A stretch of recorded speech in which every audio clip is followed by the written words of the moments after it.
शिकतायत जिथे चुका करणं योग्य, कारण बऱ्याचदा मुलं प्रयत्न करायला घाबरतात कारण त्यांची चुकांची जी रिॲक्शन असतात. So thank you so much sir. Thank you ma'am. मला असं वाटत आज मला असं वाटतं की वर्षभरात किंवा 2 वर्षात पहिल्यांदा कोणाने माझ्यासाठी एवढ्या टाळ्या वाजवलेल्या असतील.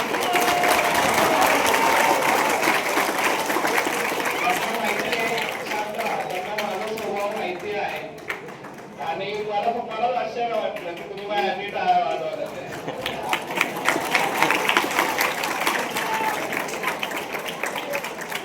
ह्याच्यातून आपल्याला हे कळतं की जेवढा सपोर्ट आणि जेवढं एन्करेजमेंट आपल्याला गरज असते स्टुडंट्सना, तेवढी टीचर्सना सुद्धा असते. ठीक आहे, आपण लहान आहोत म्हणून फक्त आपलीच तारीफ व्हावी असं नसतं.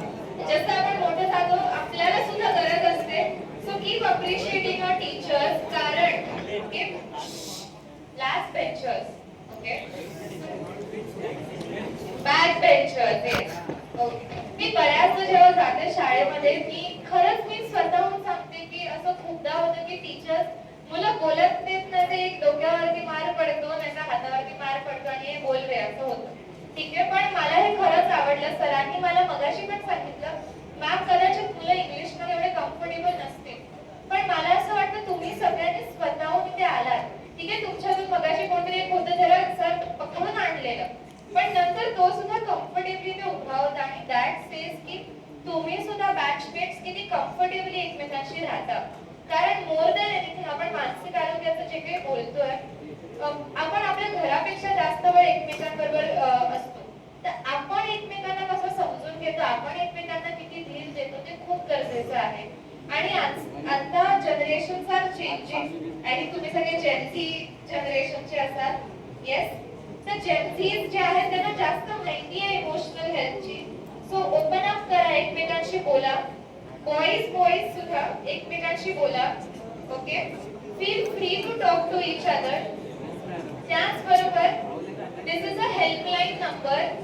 ओके, तुम्ही तुमच्या ट्रेनिंग मध्ये लास्ट पेजला पण बघाल. ओके, आता मला कसं वाटतं माहितीये, मी ट्रेन स्टेशनला माणसं इथे तिथे फिरतायत पण तो अनाउन्समेंट करतो. ठीक आहे, तुमचा थोडा काही वेळ फक्त इथे. ओके, सो हा जो आहे तो हेल्पलाईन नंबर आहे.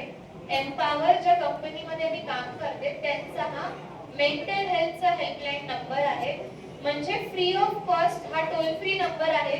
कॉलिंगचे चार्जेस नाही, फोन मध्ये बॅलन्स नसेल तरी सुद्धा कॉल करू शकता.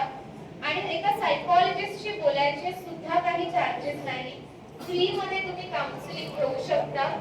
आणि इथे तुम्ही तुमच्या मनाचे जे काही त्रास आहेत त्यासाठी तुम्ही कॉल करू शकता. आपण वेडे झालो किंवा खूप डिप्रेशन आहे, खूप स्ट्रेस आहे तेव्हाच कॉल करणं असं नाही.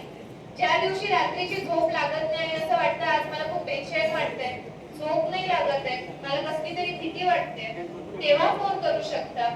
किंवा मे बी जर तुम्हाला असं वाटतं माझं लक्ष लागत नाही अभ्यासात, मला करिअरचं खूप टेन्शन आहे, घरी खूप भांडणं होतात, माझं लक्ष लागत नाही कामामध्ये, या सगळ्या गोष्टींसाठी सुद्धा तुम्ही इथे फोन करू शकता.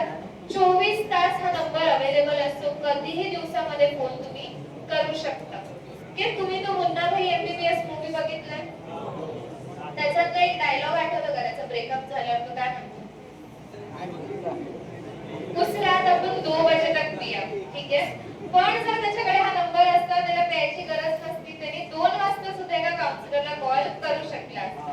ठीक आहे, तर हा नंबर जो आहे दिवसामध्ये कधीही तुम्हाला एका सायकोलॉजिस्टशी बोलायचंय, तुम्ही बोलू शकता. ओके, कोणाचे काही प्रश्न आहेत का?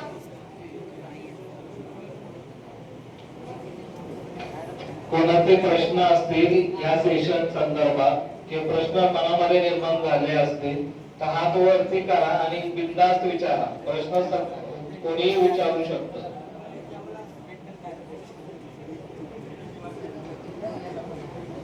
बरं, तुम्ही तुमच्यामधून कोणी एक स्टुडंट सांगू शकता का की आजच्या सेशन मध्ये आपण नक्की काय जाणलं किंवा का म्हणून हा सेशन आपल्यासाठी आज उपयोगाचा वाटतोय, असं कोणी सांगेल का?